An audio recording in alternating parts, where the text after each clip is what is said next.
یہ جو پہلی دفعہ 6 لوگ ایمان لائے ہیں یہ 11 نبوی کی بات ہے، یہ جو 12 لوگوں نے اگلے ساتھ بیعت کی ہے یہ 12 نبوی کی بیعت ہے، 12 نبوی کا ذکر ہے۔ اور اگلے سال 13 نبوی میں کیا ہوا کہ بہت سے لوگ حج کرنے کے لیے آئے مدینہ سے، جن میں سے 73 لوگوں نے رسول اللہ صلی اللہ علیہ وآلہ وسلم کے ہاتھ پر بیعت کی۔ اور یہ ان کوششوں کا نتیجہ تھا جو کہ حضرت اسد بن زرارہ اور حضرت مصعب بن عمیر نے مل کر کی تھیں، اور جن میں حضرت سعد بن معاذ کے ایمان لانے کی وجہ سے بہت تیزی پیدا ہو گئی تھی۔ تو 13 نبوی میں 73 لوگ جو ہیں انہوں نے رسول اللہ صلی اللہ علیہ وآلہ وسلم کے ہاتھ پر بیعت کی۔ حج کرنے والے تو بہت سے تھے، لیکن یہ وہ لوگ تھے جنہوں نے آپ کے ہاتھ پر بیعت بھی کی، اور ان میں 2 عورتیں بھی تھیں۔ تو لہٰذا یہ کل 75 لوگ جو ہیں یہ لوگ آپ پر ایمان لے آئے، اور ان لوگوں نے آپ کو یہ دعوت دی کہ مکے کے لوگ کب تک آپ پر ظلم و ستم کرتے رہیں گے، ہم کب تک آپ کو دیکھیں کہ آپ مکے والوں کا ظلم و ستم سہتے رہیں، آپ ہمارے پاس آ جائیے، ہم آپ کو کھلے دل سے دعوت دیتے ہیں، آپ مکہ چھوڑ کے مدینے کو اسلام کا مرکز بنائیے، ہم اس کی آپ کو دعوت دیتے ہیں۔ اب اس موقع پر جو بیعت ہوئی اس کو کہتے ہیں بیعت عقبہ ثانیہ، اور یہ آپ یوں سمجھ لیجئے اسلام کی تاریخ میں ایک بہت بڑا موڑ تھا، بہت اہم واقعہ تھا۔ بعض لوگ جو ہیں وہ جنگ بدر کو سمجھتے ہیں کہ وہ بہت اہم واقعہ تھا، لیکن بہت سے صحابہ جو ہیں ان کا کہنا یہ تھا کہ ہم جنگ بدر کی بجائے ہم بیعت عقبہ ثانیہ کو زیادہ اہم سمجھتے ہیں، کیونکہ بیعت عقبہ ثانیہ کے ساتھ ہی رسول اللہ صلی اللہ علیہ وسلم نے یہ فیصلہ کیا تھا کہ وہ مکہ چھوڑ دیں اور وہ مدینے کو اپنا مرکز بنا لیں، اور پھر مدینے کو مرکز بنانے کے ساتھ اسلام کی ساری تاریخ جو تھی وہ تبدیل ہو گئی۔ مدینے میں ہی رہ کے مسلمانوں نے جنگیں کی، مسلمانوں نے کفار سے مظالم کا بدلہ لیا، اور انہی کے نتیجے میں تمام جزیرہ نماء عرب پر رسول اللہ صلی اللہ علیہ وسلم کی حکومت قائم ہو گئی۔ تو یہ جو راستہ تبدیل ہوا ہے، یہ جو ایک نیا ٹریک آیا ہے، یہ بہت اہم تھا۔ اس سلسلے میں آپ کو ذرا زیادہ تفصیل سے بتاؤں گی۔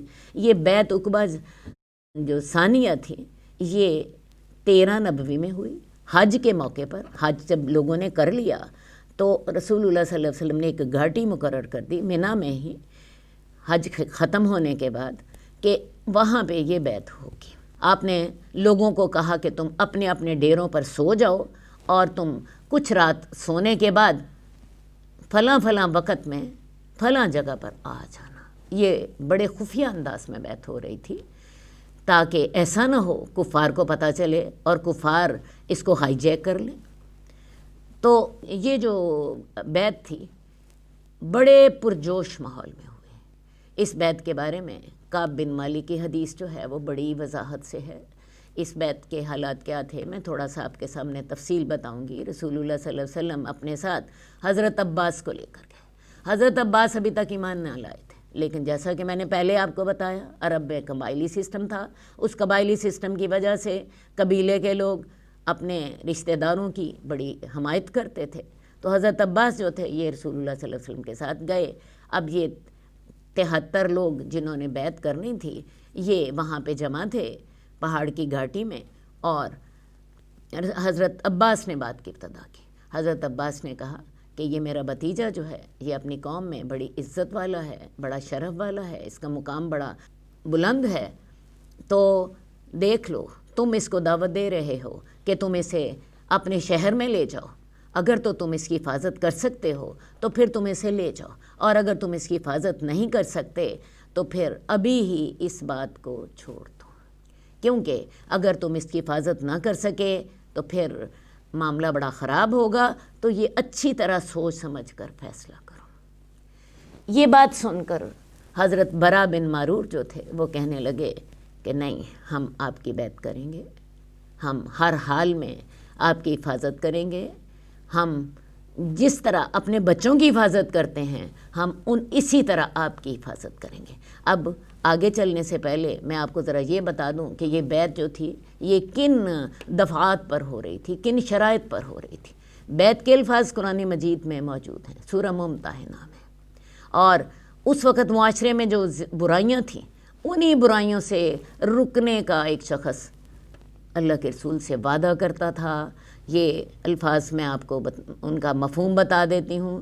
ان میں 5 گناہوں سے بچنے پر بیعت لی جاتی تھی۔ سب سے پہلی بات، شرک نہیں کرو گے، دوسری بات چوری نہیں کرو گے، زنا نہیں کرو گے، اپنی اولادوں کو قتل نہیں کرو گے، بہتان نہیں باندھو گے، اور چھٹی جو شرط ہوتی تھی وہ یہ تھی ولا یاسینک فی معروف، اور کسی نیکی کے کام میں رسول اللہ صلی اللہ علیہ وسلم کی نافرمانی نہیں کرو گے۔ تو یہ تو بیعت کی وہ دفعات ہیں جن کا ذکر قرآن مجید میں ہے۔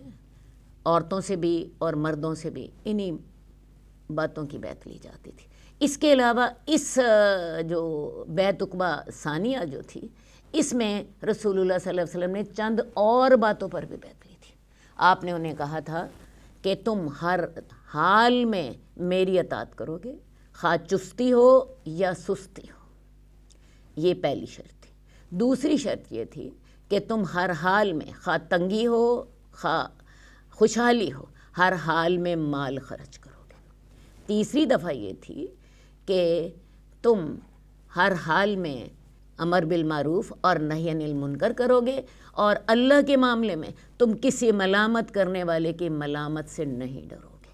اور آخری دفعہ یہ تھی کہ تم میری حفاظت اس طرح کرو گے جیسے تم اپنے بال بچوں کی حفاظت کرتے ہو۔ جن جن چیزوں سے تم اپنے بال بچوں کی حفاظت کرتے ہو تم میری بھی حفاظت ویسے ہی کرو گے۔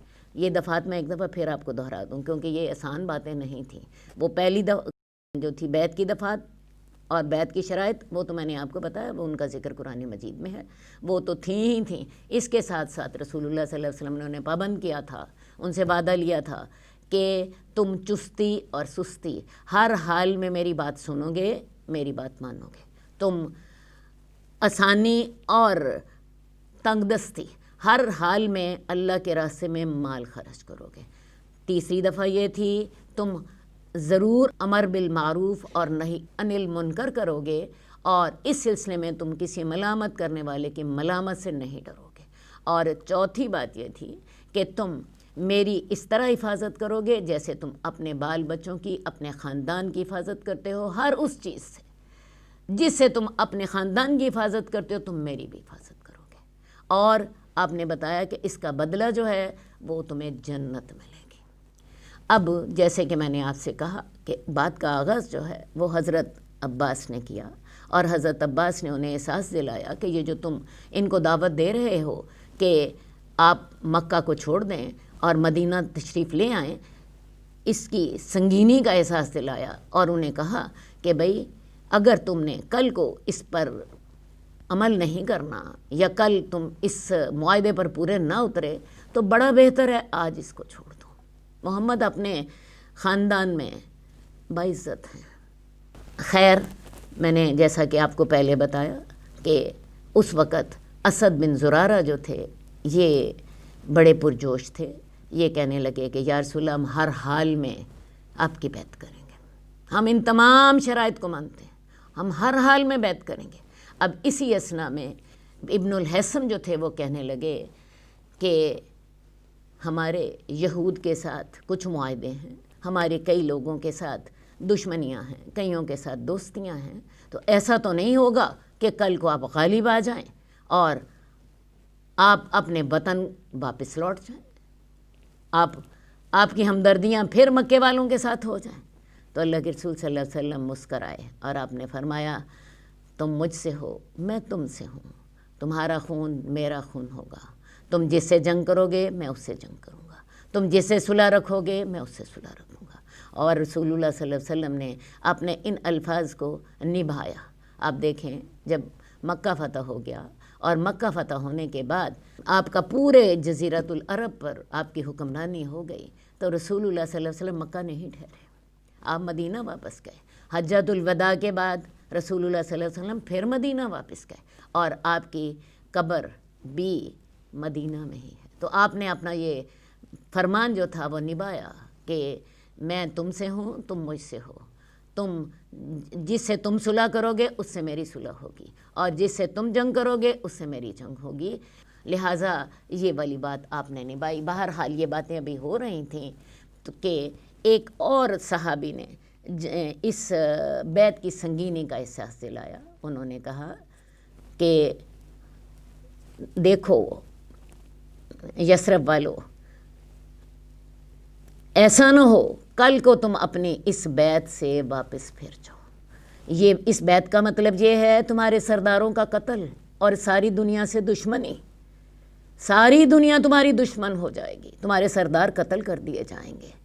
ایسا نہ ہو کہ تم کل کو اس سے پیچھے ہٹ جاؤ۔ آج اگر تم یہ بیعت نہ کرو تو بہتر ہے، لیکن اگر کرنے کے بعد تم اس سے پیچھے ہٹے تو پھر تمہیں دنیا میں بھی نقصان ہوگا اور آخرت میں بھی نقصان ہوگا۔ اس طرح کی ساری باتیں ہو رہی تھیں، لیکن جو انصار تھے، مدینے کے لوگ تھے، ان کا جوش اور جذبہ برابر بڑھ رہا تھا۔ انہوں نے کہا ہم ہر حال میں یہ بیعت کریں گے۔ لائیے یا رسول اللہ اپنا ہاتھ آگے بڑھائیے۔ رسول اللہ صلی اللہ علیہ وسلم نے اپنا ہاتھ آگے بڑھایا۔ سب سے پہلے اسد بن زرارہ جو کہ نوجوان تھے اور جنہوں نے دین کی تبلیغ میں بہت محنت کی تھی، انہوں نے سب سے پہلے بیعت کی۔ اس کے بعد یکے بعد دیگرے لوگوں نے بیعت کی، یہاں تک کہ 73 آدمیوں نے یہ بیعت کر لی۔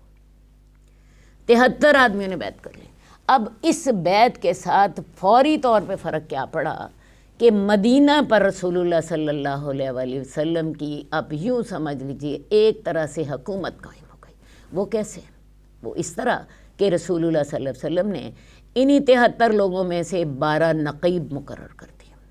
12 لوگوں کا انتخاب کیا، جن میں سے 9 کا تعلق قبیلہ خزرج سے تھا، 3 کا تعلق قبیلہ اوس سے تھا، اور ان کو اپنے اپنے قبیلے کا ذمہ دار بنا دیا۔ وہ دینی طور پر بھی ان کے ذمہ دار تھے، معاشرتی طور پر بھی ان کے ذمہ دار تھے۔ آپ یوں سمجھ لیجئے اس کی مثال کہ جیسے کوئی ڈپٹی کمشنر ہوتا ہے، وہ اپنے علاقے کا ذمہ دار ہوتا ہے، لیکن ڈپٹی کمشنر جو ہوتا ہے وہ معاشرتی معاملات کا ذمہ دار ہوتا ہے، دینی معاملات کا ذمہ دار نہیں ہوتا۔ رسول اللہ صلی اللہ علیہ وسلم کے یہ جو 12 نقیب تھے، یہ اپنے اپنے علاقے کے اور اپنے اپنے قبیلے کے دینی معاملات میں بھی ذمہ دار تھے اور معاشرتی معاملات میں بھی، تو اور یہ رسول اللہ صلی اللہ علیہ وسلم کو جواب دے بھی تھے۔ تو یوں سمجھ لیجئے کہ اسی بیعت عقبہ ثانیہ میں رسول اللہ صلی اللہ علیہ وآلہ وسلم بیٹھے تو مکے میں تھے، لیکن ان کا اقتدار مدینے پہ قائم ہو چکا تھا ان 12 نقیبوں کے ذریعے، کیونکہ وہ رسول اللہ صلی اللہ علیہ وسلم کو جواب دے تھے اپنے اپنے قبیلے کے معاملے میں، اپنے اپنے علاقے کے معاملے میں۔ تو یہ اہم کارروائی جو تھی یہ یہاں پہ سر انجام پا گئی۔ اب ہوا کیا کہ ادھر سے شیطان کو اس معاہدے کا پتہ چل گیا۔ شیطان نے بڑی اونچی آواز سے پہاڑ پر آواز لگائی، مکے والو، یہاں تمام سابی لوگ، تمام بے دین لوگ محمد کے ساتھ جمع ہیں اور یہ تم پر حملہ کرنے والے ہیں۔ رسول اللہ صلی اللہ علیہ وسلم نے جب یہ الفاظ سنے تو آپ نے فرمایا کہ یہ اس وادی کا شیطان ہے، میں اس کے لیے ابھی فارغ ہوتا ہوں۔ آپ نے لوگوں سے کہا کہ تم ایسا کرو، جلدی جلدی اپنے گھروں کو واپس چلے جاؤ، اپنے اپنے ڈیروں کو واپس چلے جاؤ۔ خیر جی، لوگ اپنے ڈیروں کو واپس چلے گئے، لیکن یہ آواز چونکہ لگ چکی تھی، ویسے بھی یہ میں نے آپ کو پہلے بتایا کہ یہ پچھلی رات یہ ساری کارروائی ہو رہی تھی، چاندنی موجود تھی، چاندنی کی روشنی میں یہ سارے کام انجام پا رہے تھے، اور ظاہر ہے یہ 73 لوگوں کی بیعت ہوتے بھی کافی وقت لگ گیا۔ بہرحال جب صبح ہوئی تو کفار نے کیا کیا، ایک بڑا وفد لے کر آئے اور یہ جو مدینے والوں کے خیمے تھے ان کے اندر پہنچے اور جا کر ان سے کہا کہ تم نے ہمارے خلاف یہ معاہدہ کیا ہے اور تم محمد کو یہاں سے نکال لے کے جانے کے لیے آئے ہو، ہم تم سے لڑائی کریں گے۔ انہیں خوب دھمکیاں دیں۔ اب یہ جو مشرکین تھے حج کرنے والے، انہوں نے کہا کہ واللہ ہمیں تو ایسے کسی معاہدے کا پتہ ہی نہیں، اور حقیقت ہے انہیں واقعی پتہ نہیں تھا۔ یہ معاہدہ تو ہوا تھا ان لوگوں کے درمیان جنہوں نے رسول اللہ صلی اللہ علیہ وسلم کی بیعت کی تھی۔ عام مشرکین یثرب ان کو واقعی اس معاہدے کا نہیں پتہ تھا۔ اسی طرح یہ جو کفار مکہ تھے، یہ عبداللہ بن ابی کے خیمے میں بھی گئے۔ عبداللہ بن ابی جو تھا یہ بھی اس معاہدے سے بے خبر تھا۔ وہ کہنے لگا ایسا کوئی معاہدہ نہیں ہوا، اگر ہوتا تو میری قوم مجھے ضرور بتاتی، یہ ہو ہی نہیں سکتا کہ میری قوم مجھے بتائے بغیر کوئی ایسا معاہدہ کرے۔ اسے بھی علم نہیں تھا، کیونکہ میں نے آپ کو بتایا کہ یہ معاہدہ جو تھا بڑا خفیہ اور بڑی احتیاط کے ساتھ ہوا تھا، بلکہ اس معاہدے کے لیے رسول اللہ صلی اللہ علیہ وسلم نے حضرت علی کو ایک سائڈ پہ اور حضرت ابو بکر کو دوسری جگہ پر پہرے کے لیے بھی مقرر کیا تھا کہ کوئی ادھر نہ آئے۔ یہ بڑی ذمہ داری کے ساتھ اور بڑی احتیاط کے ساتھ رات کے پچھلے پہر ہوا تھا اور خفیہ طور پر ہوا تھا۔ تو عبداللہ بن ابی بھی کہنے لگا کہ مجھے بھی ایسے معاہدے کا پتہ نہیں ہے۔ خیر جی، اس وقت تو کفار چلے گئے، لیکن ان کے دل میں ایک گرہ پڑ چکی تھی۔ وہ مسلسل اس کی کھوج کرتے رہے، یہاں تک کہ انہیں یقین ہو گیا کہ یہ بات سچی ہے۔ لیکن اتنی دیر میں 2-3 دن گزر چکے تھے، حجاج کے قافلے اپنے اپنے علاقوں کو واپس جا چکے تھے۔ جب انہیں یقین ہونے لگا تو انہوں نے کیا کیا کہ انصار کے پیچھے انہوں نے بڑی تیز رفتاری کے ساتھ اپنے گھوڑے دوڑائے۔ باقی سارے حجاج تو نکل چکے تھے، لیکن سعد بن عبادہ جو تھے یہ ان کے قابو آ گئے۔ ان کے علاوہ ایک اور صحابی جو تھے وہ ان کے قابو آ گئے۔ انہوں نے کیا کیا، سعد بن عبادہ اپنے قبیلے کے سردار تھے، انہوں نے سعد بن عبادہ کو رسیوں میں جکڑا اور بڑی بری حالت میں ذلیل کرتے ہوئے مکے لے آئے۔ جب سعد بن عبادہ کی اس ذلت کا مطعم بن عدی کو پتہ چلا تو انہوں نے آ کے سعد بن عبادہ کو چھڑایا، کیونکہ سعد بن عبادہ کے علاقے سے جب کفار قریش کے تجارتی قافلے گزرتے تھے اور مطعم بن عدی کے خاص طور پہ قافلے گزرتے تھے تو وہ حضرت سعد بن عبادہ کی پناہ میں گزرتے تھے۔ حضرت سعد بن عبادہ جو تھے وہ ان کی حفاظت میں ان کے تجارتی قافلے وہاں سے گزرتے تھے، تو لہٰذا مطعم بن عدی نے اپنے ان تعلقات کے واسطے سے آ کر سعد بن عبادہ کو چھڑایا، ورنہ قریش مکہ نے ان کے ساتھ بڑی ذلت کا سلوک کیا۔ بہرحال جی یہ معاملے جو تھے یہ چل رہے تھے، سعد بن عبادہ جو تھے ان کو چھوڑ دیا گیا، ورنہ انصار کو جب اس کی خبر ملی کہ ہمارے سردار کو اس طرح کر کے کفار مکہ نے پکڑ لیا ہے اور ان کو ذلیل کر رہے ہیں، تو وہ حملہ کرنے کے لیے اسی وقت تیار ہو گئے۔ لیکن اتنی دیر میں دیکھا کہ سعد بن عبادہ جو تھے یہ واپس یثرب کی طرف جا رہے ہیں۔